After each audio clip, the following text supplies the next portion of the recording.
where you live, Frank, if I flagged you down and I knew where you lived and it's the end of your shift, how low would you go? 30 quid? Where from? From, let's say, Park Lane. Nah. You'd rather take another fare that takes you to Mile End? I'd rather drive home. Drive home empty. 30 quid. I'll give you 30 quid to not have you in there.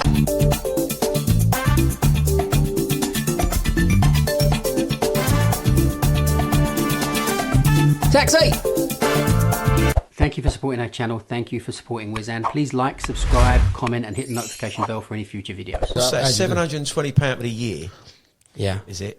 But everything. That's really good. I think even if I know, like you say, you go and buy the blue book one at a time. Well, how much is one blue book? Blue book one. One blue book is £29. 29 quid. Rather than do that, why don't you just join the membership and just start coming in anyway? Get the feel of it early, you know? Yeah. What's the point? Really look back and you think, well, you're messing around for 6 months on a bike and you didn't know. Yeah. Then you want to start something else afresh. Each level, you can be having one eye on, couldn't you? A little bit. Yeah. And be ready to move up to that, you know? What I'm really impressed with here is open 24/7.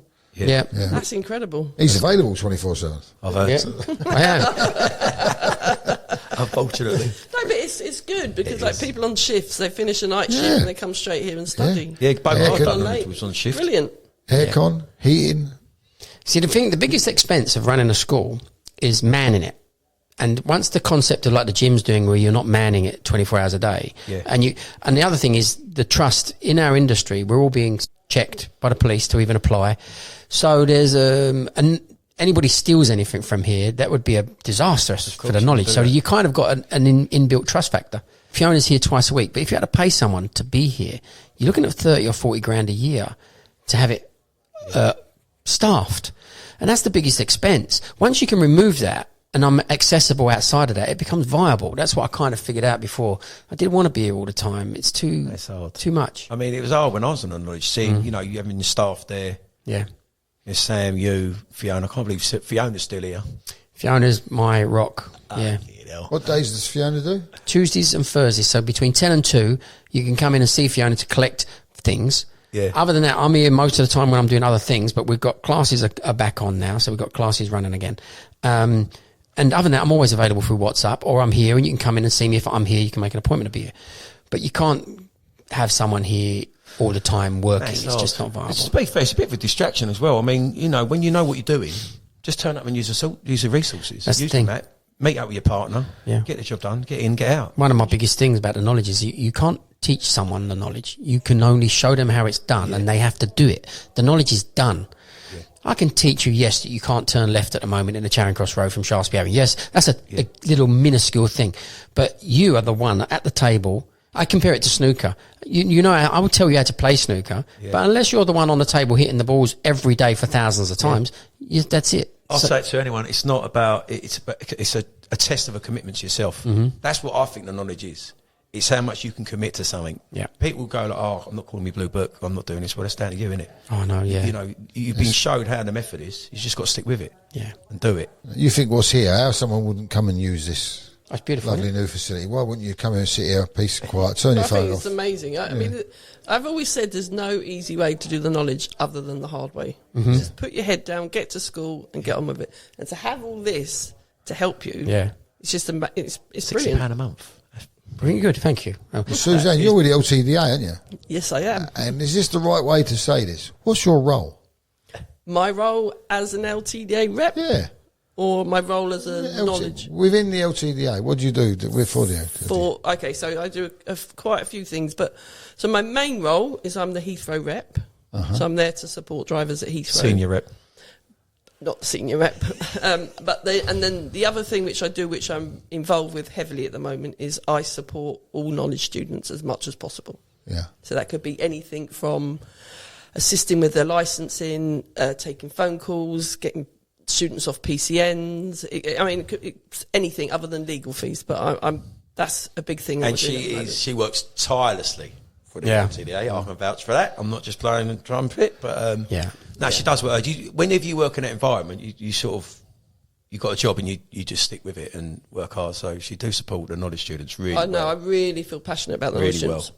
When I first got my rec, it took me 4 months just to get an appointment because of licensing, or there wasn't examiners or whatever it was. Yeah. And I had no one to turn to. You know, I didn't know anything about the LTDA then. I didn't know that you could be a member as a knowledge student.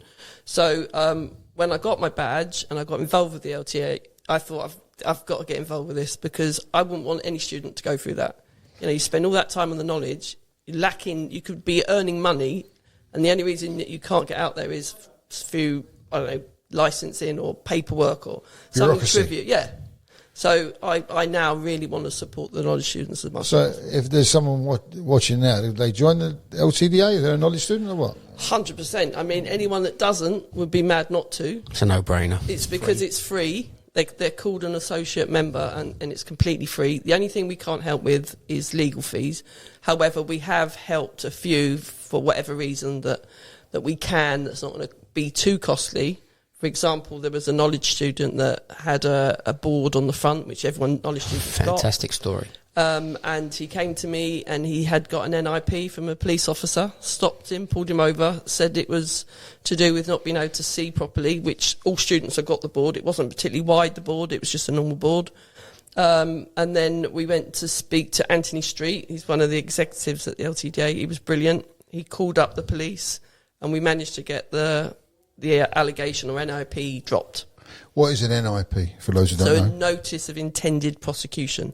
So on this occasion, it could have been 3 points and £100 fine. And you saved? And it was dropped, yeah. And actually the police apologised because the policeman that pulled him over hadn't even heard of the knowledge. Did he even know what law was he going to get him under? I think it was driving with undue care and attention. I'm not 100% sure. I can't remember. Is there a law? There's a law against modifications, isn't it? If you make modifications to a vehicle, you might breach something with modifications on the car. Yeah, but if you put all the boxes on the back for deliveries, then are they all modifications? I'm not saying I know the law, David. I'm just saying there must be a law about modifications. Where are you going to go with it? They've all got something, haven't they? They've got saddlebags and all sorts. But we've maybe said this in the past, and I think when you said this story, there was a guy when I was on knowledge that his board was about 2.5 foot wide and about 1.5 foot, and it was made of ply. It wasn't even see-through. Wow. So it was wind resistance. He had a little battery-powered light. He had loads of pen holders. It was amazing. It was an office desk. And he was famous. He's driving around with his stuff, and it was great, but it was definitely dangerous. Yeah. Dangerous for the wind more than anything. Yeah. The wind, it became like a sail. But that was great, and the things you help these people with. This was really significant because it kind of went round the knowledge students quite quickly, and they all started panicking. You know, how am I going to go out my bike? So it was really important that we got it dealt with as soon as possible. I mean, Anthony Street is really good. He really supports the knowledge students. I'm initially the one there that kind of helps them and gets them in touch with Anthony, but he works really hard at getting students off certain things. What's you doing for the students? Is there a rumour going around we might be looking for some school leavers or anything like that? Yes. So, yeah, good point. So the LTDA have funded an exhibition that starts, I think it's the 14th and 15th of November. Around 12,500 students will be coming to this exhibition, careers exhibition, and we are going to have a stand and we're going to be promoting the knowledge of London to 16 to 20-year-olds. And I mean, I'm really passionate about this because there are, especially young people, they're like sponges, they learn so much, but they actually don't know anything about the knowledge. And it's such a good job. You know, like my 4 children went to university, they had to go and look for a job, they're still paying off a student loan, they've studied the same length as a student on the knowledge, but once you've got your badge, you go straight out and you've got a job, and you're not paying the student loan off for the next, 30 years. So I'm just trying to highlight to the best of our ability to young people that this is a really good choice of career. Up until now, what do you think is the reason that we haven't had so many young people come? Why is it such a middle-aged job that people start the knowledge? Well, I think there with the middle age thing, it's lots of people like police, fire brigade, and all that. And whatever you're doing, you suddenly think, scaffolders, for instance, it's a job that you can't do as you get to your 50s and 60s, or you don't want to do, or you got early retirement. There's a reason for that demographic of like 50s and 60s.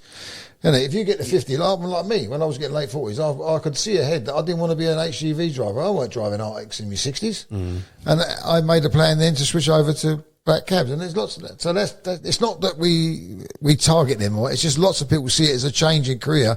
If you like me, I thought it would be easier to drive a black cab because it'd be smaller than driving an Arctic up and down the country. Imagine taking an Arctic in Soho. Yeah. Well, it's not fun, is it? It's fun when you're young. But what you say now, and what we know now, I 100% know that if I knew what I did then, I'd have started knowledge when I was 16. I would have been out when I was 21. I'd have been driving it. When I was 17, 18, my mate was on a knowledge, same age. His old man was a cab driver. And like he moved down to Cornwall, lost sort of contact with him. But I was at college becoming a bricklayer. And I was like, we want to become a cab driver for? Do you know what I mean? Like, because as a young person, something doesn't relate. Like you don't understand. So he's trying to get through what you're doing. Do you know what I mean? I was children to me to get a trade. Yeah. The knowledge was driving a cab was never deemed as a trade. Do you know what I mean? Yeah. To the young, it is a career choice. It was never promoted. It was never promoted to the young. I mean, you can earn so much money now in a cab, especially because we've got so few drivers. There's more work out there for us. But you can instantly earn good money as a young person, and you don't even have to stay in the trade. You get your badge, you can earn a bit of money, you can go off and do something else, you can come back to it any time you like. Yeah. Yes. And the earlier you do it, the better. And I just don't think enough people know about the knowledge. I mean, traditionally, people had a brother, a sister, an uncle, or a father. Even that's dwindling a bit now. The police force, the fire, all of them, less people are joining the knowledge. We still want to promote to those. Yeah. But it's really important to get out there to the young people. What do you think the fire brigade and police, those sort of people that retire in their 50s or whatever, what do you think they're doing now if they're not coming to the knowledge? What else are they doing? They're not just wandering around it? Because you need something to do. Even I know. If you retired at 55 like from police, you want something to do, wouldn't you? Yeah, driving a cab has changed. And I think people still don't realise. I mean, blimey, the game's dead. We've always heard but it's not. It's still a great job. You've got great flexibility. You can work all the hours you want. And maybe they're just thinking they don't want to commit to it. Do you know what I mean? I don't know. My brother's a firefighter. I should ask him what people ain't doing in knowledge. But you've done something as well. And Nicky, my nephew's done the same thing. And I've done the same thing. I think driving a cab is like a 10-year wonderful career. Yeah. And then after the 10 years, I'm never giving up my badge. My badge is there for the security of that job that I've always got. But you do diversify a little bit. I think I've done 15 hard years in the cab. And I've nearly been 30 years driving. A cab driver. Well, yeah. I mean, you do drive. Look, this is the beauty of having a badge. It don't matter what you want to try. You can try. It's always there. So you can, I mean, I'm doing other stuff, at the minute, not just a tour, and I'm I've got other little things going on where I'm using the cab, hopefully just doing sort of like corporate jobs, whatever. But I've got the opportunity to give it a go because I can still drive the cab. Yes. The guiding, I can give it a go because I can still drive the cab. So you can always drive. It don't matter what you want to do in life. It gives you choices. Like if you want to do another job, you might have to give up. It's hard to dip in and out of another job, but driving a cab, worst come worst, all I've got to do is go and rent a cab for a weekend, go and earn some money. And, there's no other sort of jobs like that. Can you imagine being a university student who's also a cab driver and you've got all your mates going to work in the pub and you just say, I just pop out for a couple of hours. I'll come back. You've been in that pub all night for what, 60 quid? And do you know what, right? I mean, Suzanne, we talk about it, because at the moment there's not a lot of drivers. But when you first come out, I don't care. You're hungry and you go out and earn the money. Oh, yeah, and you do earn the money. I mean, I used to do nights and then, I just took my kids to school, we've done nights. The only reason why I stopped doing late was because I started doing the guiding. But now, the thought of doing a night, it's like, fuck, you're having a laughing. I can't imagine working late. I was chatting to Nick on the way down here today and he said last night, he goes, I was in Soho at 9 o'clock. Which is rare, do you know what I mean? He said, I was just passing through. He got 2 jobs going east and went home. I was in Soho at that time as well, and it was mobbed. Yeah, it's busy. And I was in Chancery Lane, done the Cell Street, and then the 2 pubs is a Star and something. There's 2 pubs at the back of the law courts. And I couldn't believe there was the amount of people on the pavement it was completely, it was like a street party going on. I think it was 2 or 3 pubs. It was just masses of people. Do you know what? There's so much work out of this cab driver. I'll sit outside hotels when I'm waiting for customers, doorman coming out. Bags, you go to Heathrow, I'm booked. This morning, the doorman come out 3 times to me.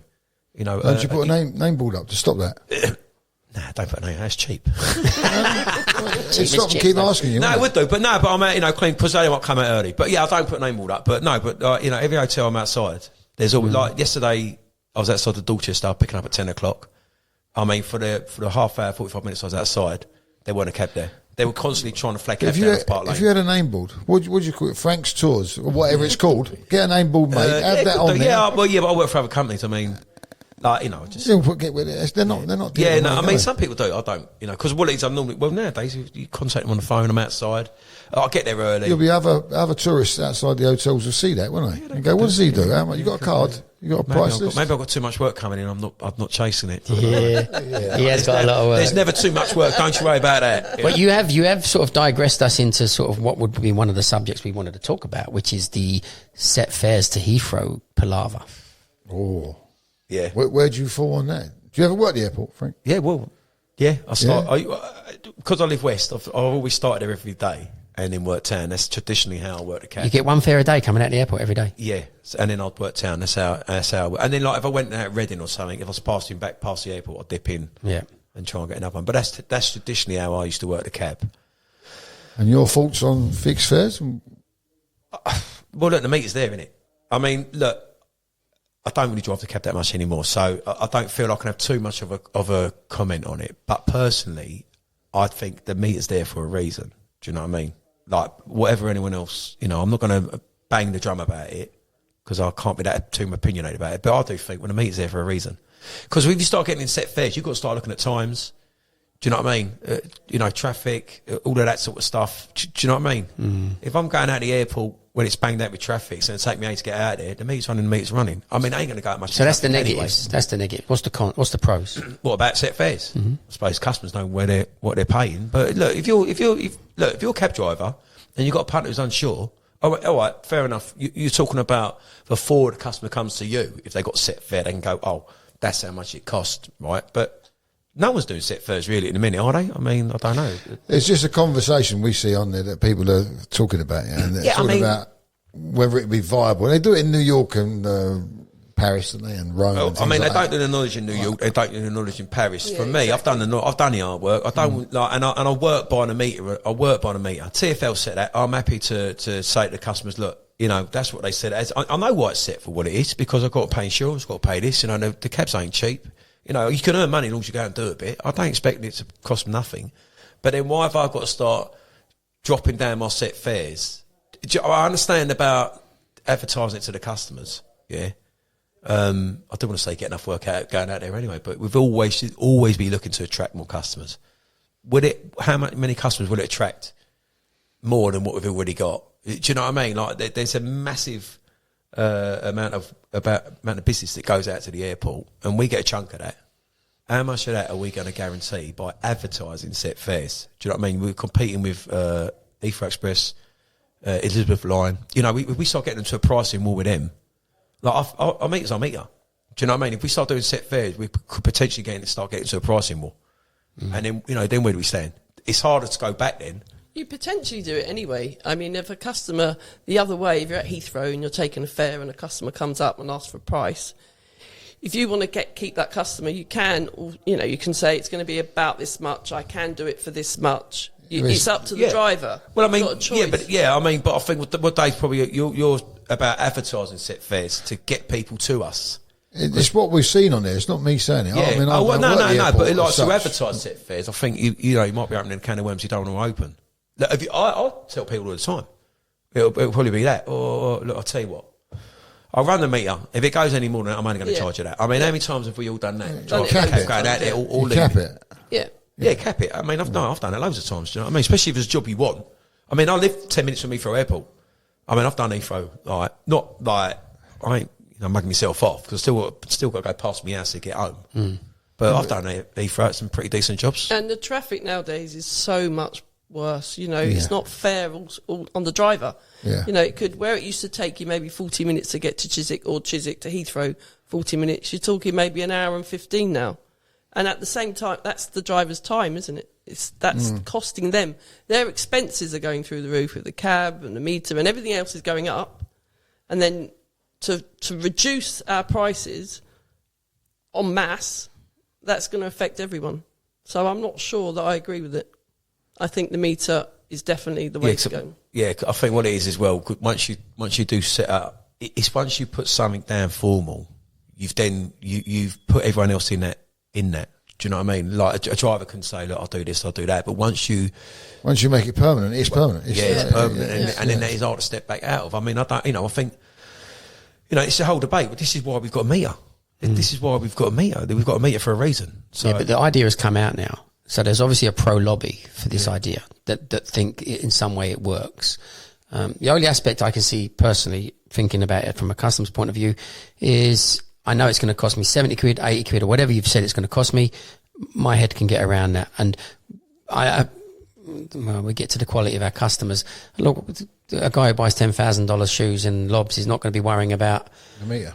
He is, because when I told him how long it'd be to get down to Gatwick, because he had to go to Gatwick, I said he won't be able to get down because of the traffic. I told him about getting the Gatwick Express, and when he got it, he went, "I'll get that next time." I mean, he's a good mate. He comes back, I'll move him about if I have to, but everyone looks at their money.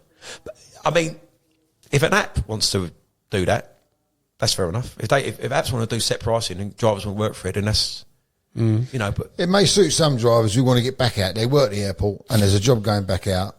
Otherwise, they don't want to work in town. I can get. I don't work at the airport, so I'm just thinking of. No, I'll get that. That's why you've got to allow the driver to have the choice. Yeah. Rather than have it. If they want to get back out there to get the airport, and they go, no, I'd go back for. Well, it's a oneer anyway, and you get out to the airport now, and it 90 quid, 100 quid, it'd be 90 quid from the daughter's job. That side, but. But where you live, Frank, if I flagged you down and I knew where you lived and it's the end of your shift, how low would you go? 30 quid? Where from? From, let's say, Park Lane. Nah. You'd rather take another fare that takes you to Mile End? I'd rather drive home. Drive home empty. 30 quid. I'll give you 30 quid to not have you in there. 10 minutes past my house, I've got to drop off, I've got to get back. Drop off charge? I'll do 70 plus a drop off, plus a drop off. 70, yeah. It's still own it. Do you know what I mean? Like, I think when you first come out, quite rightly, you've done a knowledge, you knock your pipe out. Do you know what I mean? And then you do settle into the job. There is that honeymoon period. I think if you looked at it, it'd probably average about the same sort of time. And then when you do settle into the job, you do appreciate it's your time. Do you know what I mean? I'm going to get home half hour later. I'm going to miss the kids going to bed. Or am I going to get in bed half hour? Do you know what I mean? You do start thinking, look, I've always said, although you can work whenever you want, you've got to treat it like a job. You've got to, give yourself a rough sort of set time. And then obviously when you want to do a little bit more, do a bit more. I want to take a bit of time. I mean, I've just come back from Disney last week and I was ill for a week. Like, on the Monday office we've mentioned before, Dave, you had Monday, you're dead. Shattered. Tuesday and Wednesday, I was in bed, flued up. Like, I'm never like that. And 2 days I was in bed, then I was a bit rough the day after. And luckily I had no tours. I was actually going to go and work the cab. Because I'm on groups where work comes up, so I can sort of grab it. Yeah. So basically, because of the Disney trip, I'm more than said about a week and a half off work. Do you know what I mean? So it's cost you dough. Yeah. You can't take it out of you. It does me. I'm getting old now. So if you're 30 years old, you'd be all right. You'd get over in a day, 24 hours, you'd be back. Yeah. But 60s, no. It's a sort of older, I'll tell you. It's a wonderful thing that you all do. I mean, it's a really wonderful thing. But my main concern is going on the scary rides. I wouldn't do that. I couldn't do that. Oh, don't, mate. Tower of Terror. It's my 5th year this time. First year I went on it. Frank, we're tying down. I couldn't do it. I couldn't do it. I think I'd off for a week. Yeah, probably. We'll send you around again and again. It's the only one that you can hear him screaming, although because it's so high, you can hear him screaming over the pipes. I ain't going on there. Nah. There's no way I'm going on that. 3 times I went on it. Thanks, Jake. Is there one called a family roller coaster? We've done that, me and the kids. What's that one? There's a small one. There's a family roller coaster in Disney, and I was on that with the kids, and I was like, "Oh, Jesus Christ!" I felt a little bit vomity afterwards, and didn't want to do it. And then my kids are a little bit short, which is just a blessing because they can't get on the big ones, but they're screaming to go on the big rides. They want to go on anything that's as scary as hell. And I think, oh God, I can't do it. I don't want to do it. And I'm terrified because I'll actually end up doing it, and I'll have an heart attack as it comes up. Oh no, I can't do that stuff. Yeah, being on them all. Are you going to go to this? Was it called a jobs fair? Where are you going to? Yeah, it's a jobs fair of November. Where is it? It's at Olympia. Olympia. I'm there. You there? Am I invited? Of course you're invited. Oh, okay. The trouble is we are limited with space, so there'll be. Yeah, but turn up though. I mean, 12 and a half hours. I mean, I've got told it's 1,250 because I've got to do a bit of a speech. 1250. 12,500. No, it's 12,500. I thought that was my payment. It's not a payment. It's not going to be all there at the same time, like in a. Throughout the day, they'll be wandering around around all the different stalls. You've got the army, the police, all the different people. Saturday, the parents come back with the students. Frank, we got anything else coming up? That's the only one that the LTDA have been involved in recently because we're doing this whole campaign now to try and promote the knowledge. We're going to have our own website, our own social media accounts, put on loads of stuff on that to try and promote it to anyone and everyone. But the jobs fair is really aimed at young people. Yeah, I don't know, how else do you get the word to young people? Social media, I suppose. That's the best way, apparently. That's what they're all on, aren't they? Yeah, that's what everyone's saying. But we've literally just done a new website. We've just got to fill it with content now and get certain people to share it. I know they're called influencers. It's just trying to get the right people to try and get involved. I mean, I have to say, with Tom, the taxi driver, and Aaron, the crazy ginger cabbie, their reach has been great, and people have definitely... It's changed. I think they've affected it greatly. The new young, I forget, one's called Mo, but there's another one took over the mantle, isn't there? The two Mo's and Khans, and there's a new young guy. I think Mo posts quite a lot, doesn't he? And yes. There's another guy recently. Connor, that's it. But I've got two students, 18 and 19, and their brothers. The 18-year-old is on 28, and the 19-year-old's just passed his first 56. So the more I can get content of those sort of guys or girls and, share that, then hopefully it'll get out there more. But the actual exhibition, hopefully, we'll put it out there. Yeah. Hopefully. If I could get 200 out of that exhibition, I'd be really happy. Hopefully, I'm going to get more. 200 applicants? 200 applicants, hopefully. But more. Out of 12,500? Maybe more. It depends how it all goes. So my brother, he's a professor at a university of Southampton. Now, when we had clearing this year, and it's a good university, for the first time in a long time, he had to, the clearing, they call it. Is it clearing? Where you try and get students in. So they haven't applied, or they haven't got into one and they get into another. They couldn't fill their spaces. So where are those students? Where are they? All those ones who are going to uni must be going somewhere else or doing something else. But they don't know about the knowledge. So we've got to make sure they find out about the knowledge, so they've got a choice of doing it. Yeah. And also, when you do that, someone does the knowledge, they can go off and do something else later. They can start their own business, can't they? They can work evenings and work during the day, or vice versa. Yeah. Anything. And I don't think they'd know that. Most of them are living at home anyway, so they haven't got huge expenses. Hopefully the parents will support them where, my children went to uni, I had to support them financially through different ways. Now, these students are living at home anyway, so they've got all the time in the world. They've probably got a Saturday job, maybe a Sunday job, or a couple of evenings they work. So they don't need money right at this point, but the second they become 21, they've got a job. They can go off and earn serious money. Yeah, it is a massive difference. It is a massive difference. And if they're young and on their parents' zero, then they won't have no student debt. That's right. I mean, that might, Poor mum and dad will. Daughter's payslip the other day, and she's now eventually starting to earn money. But the amount of money they take out for a student's loan, that's going to go on forever. Yeah.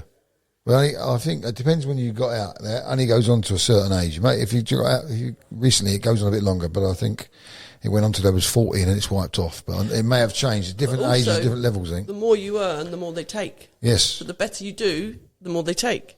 So you just you could have had a cab paid off by then. Yeah. That would put me off entirely. If my education ain't free, the fact of sort of starting off going down, that would put me off entirely. The other thing I think reason people don't drive cabs or want to drive cabs when they're young is they've got other aspirations. They dream that the world is going to make them into something bigger as a kid. That a cab driver is, where's that? They don't realise there's a solidity to driving a cab. What you said there reminded me of what it was like when, say, our fathers or us, even our generations were trying to make it as a professional footballer. They all said you've got to have a trade, didn't you? Yes. You can follow your dream, but you've got to have a backup. So that reminded me of that go and become a cab driver. You've got that forever, that badge, haven't you? And you can go off and do follow your dreams. Influencers, footballers, whatever it is you want to be. Well, and the amount of ex-professional athletes that drive cabs, there's abundance. Really? Oh, yeah. I mean, professional footballers. Yeah. I've had dozens come through here. Boxers, professional boxers. I don't know what. Professional snooker players. Not everyone makes the big money. No. Do they? Not everyone. So someone playing below the championship in the first and second division of footballs are not going to be making mega money to retire on, are they? No, they're not in the Ronaldo kind of leagues. Should we be targeting them? Well, if you're a young student and you get your badge by 21...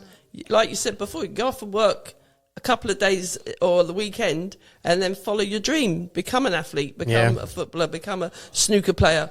5 days a week. You can actually really concentrate on it with money in your pocket. Yes. How about if we was to contact, or I say we loosely, I mean more LTDA, we contact the fire brigade and the police and try to rekindle that as well. Get that. I have. I've done that. Yeah, I've done that.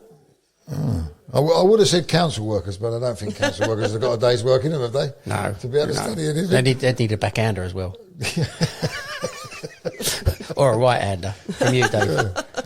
Yeah. Well, once this exhibition is over and we see how successful, hopefully, it's been, then I will continue to carry on going to schools, colleges, try and get into career days at the schools and follow up the students that have been to the exhibition. You know, there's lots of other things we can do, but this is just the start. You said earlier that you get a lot of this abuse because you're a woman, and I just wanted to say, when you go downstairs, there's some dishes on the kitchen table. And that's the problem with the cabbie. They teach you that from the school. Yeah. So I'm looking forward to doing this show then. If I'm not sure, is it going to be a stand? Is it an Olympia stand? It's a 3-metre stand. We have a half an hour chat, which on a stage. On stage, we've got a half an hour slot.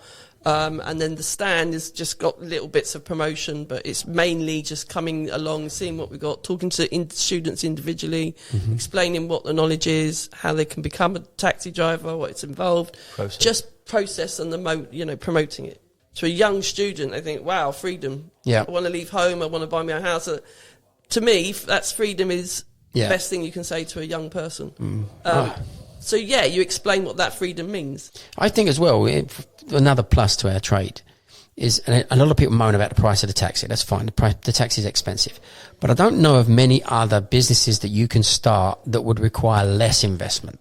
So, for instance, you have a shop, the stock, or you want to be a plumber, the van, the materials, whatever. And the advertising to get customers. Everything you have to do is outlay. They're going to want a deposit. They're going to want like 3 months in advance or whatever. You can literally just go and get your badge, go and rent a cab, and you're done. So there is a simplicity to it, isn't it, Frank? The price of the cab, the money comes through the window. The expenses are very basic that go out. The biggest expense being your cab, but that's the price of a shop. It comes to the meter, and this is why the meter's so important because it's all factored in. My next door neighbour, he's a really lovely fella.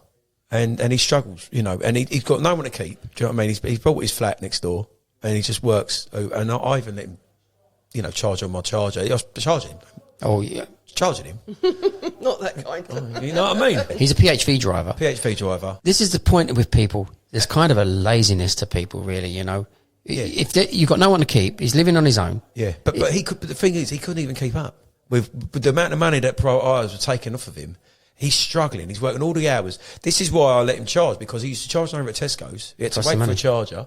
Then he had to sleep in his cab while it was charging. Yeah. Because, he lives in a flat next door, so he hasn't got a charge point. He can't do a charge point. You're going to cop flack for this, didn't you? Helping the enemy. He's charging his minicab. He's a lovely guy. You're supposed to puncture his tyres. He's a lovely bloke. He's a lovely bloke. Or you give him that diesel electric that don't quite work. Yeah. Or just go in the house and switch it off when he thinks he's going to work full charge. You talk about cost, this, that and the other, but it's all relative.